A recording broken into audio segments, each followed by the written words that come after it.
Hello everyone. Just had a bit of a heart attack as Panda, strolled across the keyboard, and I'm like, what's going to happen? Are we going to lose traction today? As normally, she's pretty good. Okay. All right. Hi everybody. I'm Linda, and today we're going to give 10 tips on change and how to navigate it. And as we all know, life is a constant series of change, and we all need to understand and be able to grow through it so that it doesn't impact and implode on our day-to-day lives. So let's, without further ado, hi everybody, great to see you here. Let's just grab our list. Thanks for the love. So I want to help you with 10 tips for coping with change. I was listening to Mel Robbins, well, part of Mel Robbins. I think she had about 50 things to do with fear and life tips or something. And she went into a big chat about fear, and it was really interesting and good, but I felt that we needed to break it down a bit more in that when fear comes, it can be overwhelming, and where do we go from here if we haven't learnt tools to equip ourselves with? So, the first key is to acknowledge things are changing. We have a fear of the unknown, and honestly, things like that can scare the living daylights out of me. And, where is this all going to lead? What's going to happen? How can I be sure that I'll be okay? Especially when we do things like move interstate, move countries, move to a whole different suburb, as in not in the same area, but over here, I think like a different shire, we would call it. And what do? We're uprooting ourselves from our whole base of support into a whole other dimension. Fortunately, the internet is a great place now where we can hook up with local mums everywhere around the world, no matter where we are. But the acknowledgement, as we've gone through all the other videos, one of the first things we've always said is that we have to acknowledge that we're afraid. We have to acknowledge all the other emotions that are going with it, because fear and excitement are on the same bandwidth, believe it or not. We just have to convince our brain that, when the fear's happening in our body, got to anchor it, as Mel says, and turn it into excitement. But that's a whole other chat show. Okay, so you need to understand stress comes from good change too. And I think at the time, it's because of number one, the fear of the unknown, it's hard to see that this stress can be a good thing. So when you've lived life a bit longer, you get to understand that change is inevitable, and we're going to turn the stress around to no matter what happens, it will still be a good thing. It will all come together, and it will be a good thing, because staying where I am right here, right now, is not going to be a productive, healthy life. It might be a comfortable life and a nice comfort zone, but it's not going to be a life that we grow and are able to impact others as well. Okay? And those others that we impact can be as close to us as our kids or any children around us, family members, friends, etc., etc. So don't limit yourself to how many people you may or may not impact, as well as yourself. Okay. Attempt to eat as healthy as possible. Now, first things we all die for, the sugar, takeaways, all those, gluggy, fatty things. And we all do it because we're so human. And it's comfort food. So the best thing to do, the reason why we need to say eat healthy, but really the other side of that is recognise when I need comfort and learn how to comfort myself during this time, all right? Which you can go, believe it or not, and I know you won't believe me, exercise can be very comforting in stressful times, okay? Because it's a habit. It's something that you're used to getting into. You say, right, I'm going to do this, go out and do it. Or you're in your lounge room and you're doing some gentle stretches every day. whatever it is, because you're doing it, it becomes comforting because you're letting your body release stress, okay? So your muscles aren't going to continually hold on to stress day after day after day after day, which when that's compounded, we get the headaches, the migraines, the body aches, and everything that goes with it. So look at your exercise as a time when you're actually comforting your body. It might not be heart comforting, it might stretch your brain because you're going to make yourself do it, but it can be very comforting for your body, okay? Because less stress, all right? Seek support. Now, there's lots of places you can seek support. It doesn't have to just be professional. It can be your friends. It can be, really, it's got to be people that you know will understand or can relate, or at least have empathy and understand what it would be like to be in your shoes and to be facing such a big change in your life. One of the, pardon me, one of the key things that I found over time that people really have a hard time dealing with, apart from mental health, which, you know, is still a really hard thing for people to talk about just even in general conversation, is grief.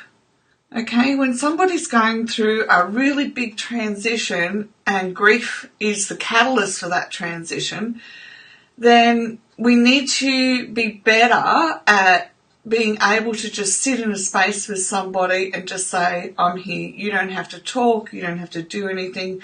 And we won't talk. I'll go about, you know, I'll cook, I'll clean, I'll do whatever you need. We can even just go and sit down at the water and not talk. Okay? We can just sit there and be with each other. And you know what? That'll be the greatest gift you can give somebody when they're grieving, because oftentimes emotions are beyond the words. And, you know, we're talking about change. Grief instigates big changes in our lives. For those of us that have lost our mums, we know exactly what a major change that is, especially when we lose our mum when we're younger as well.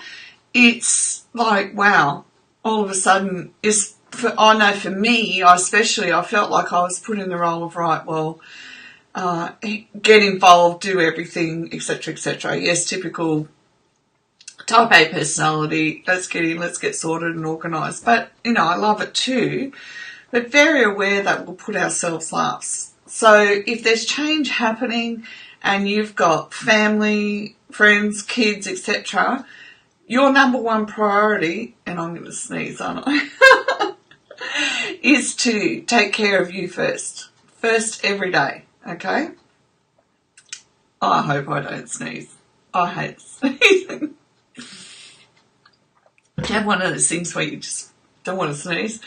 Okay, so have support for you. And look, there are so many, right, in Australia, so we've got Lifeline and many support lines. I've actually just put a post up on my anxiety, depression and mental health support for sole page of all the numbers Australia-wide. So you can check them out. I'll put them on this page as well. And then in the group, I've got worldwide phone numbers, chat line numbers. Chat lines can be your best friend when you're going through change. They have professionals there, and you can just sit there and type in what's happening for you, because sometimes you can't talk. You want to type about it, okay? And text lines, etc., etc. So use them. They're free, and around the world they are free, and there are becoming more and more lines all around the world, so that when you're going through changes, you can have support for free, okay? Key 6, write down the positives that will come from this change. Now, if we go back to key 1, we see there's unknown. You know, we don't know what's going to happen. But what we can do is write down what we can see today is happening in our life and what we're hoping for will come out of the next lot of change, okay? And no matter what it is, and on an emotional and a soul level, you will grow, unless you want to, sit there and put a terrible look on your face and be grumpy about it for forever, which none of us want to do. Okay, so there'll be a lot of positives, and if you've got kids too, change can be done in a positive manner because you can walk them through individually. Like I had 3 kids and I used to walk them through individually according to their nature, what they needed at each given point in time. My eldest, Joshua, at the end of every year, at the end of every school year, which in Australia is December, he basically started having meltdowns the last couple of weeks before school ended because of the change, the anticipation of the change and not knowing what was coming.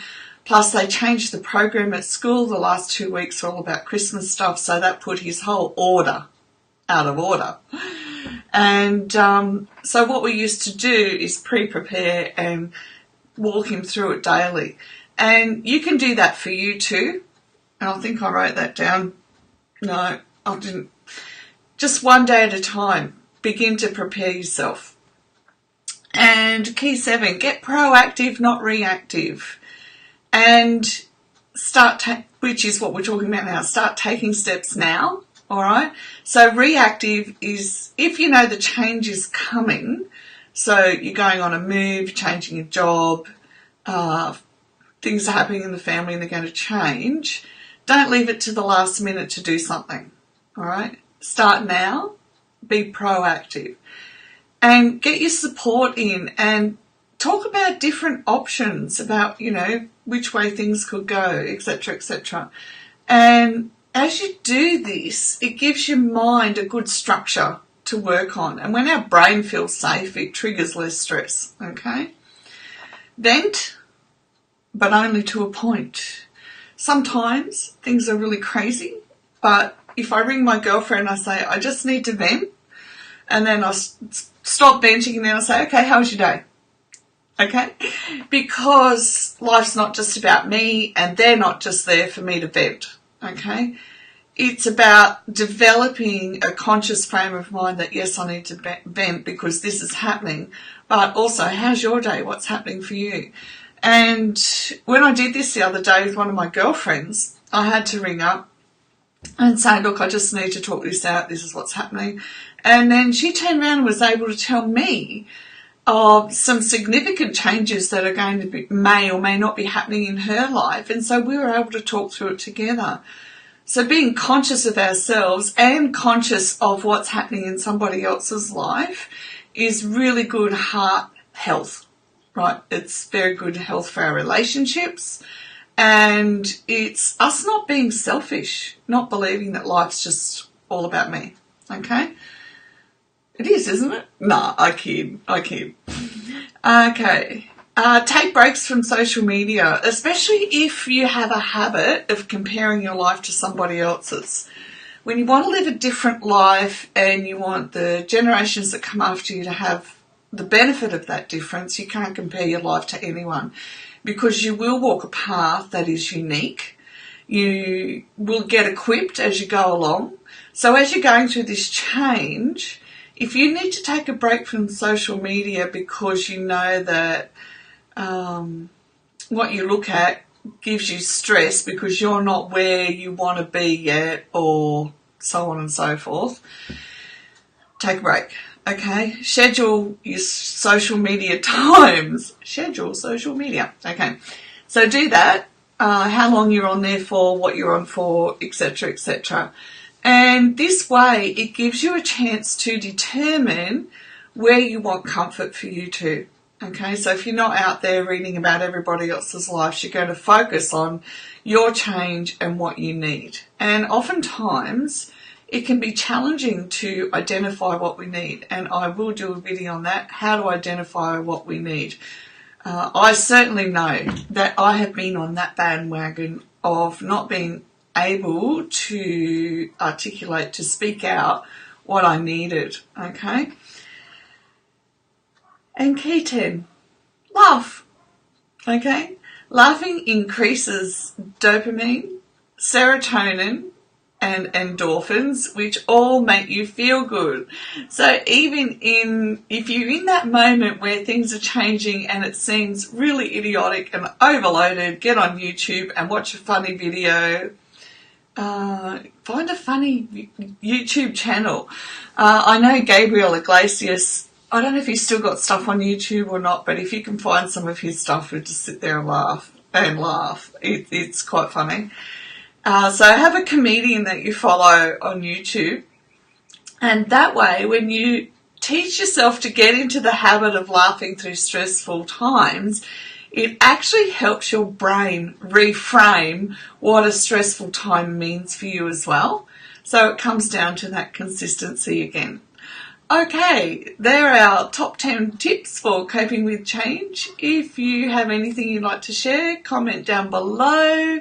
I will be here, same back channel, same back time tomorrow, and we won't be going batty. We're going to talk about how to identify what we need. Okay, thanks for watching today. Please hit share and care for others who are living in a silent world and have no opportunity to actually learn to talk about it and maybe going through change as well. Okay, thanks everybody. I'll see you tomorrow. Bye for now.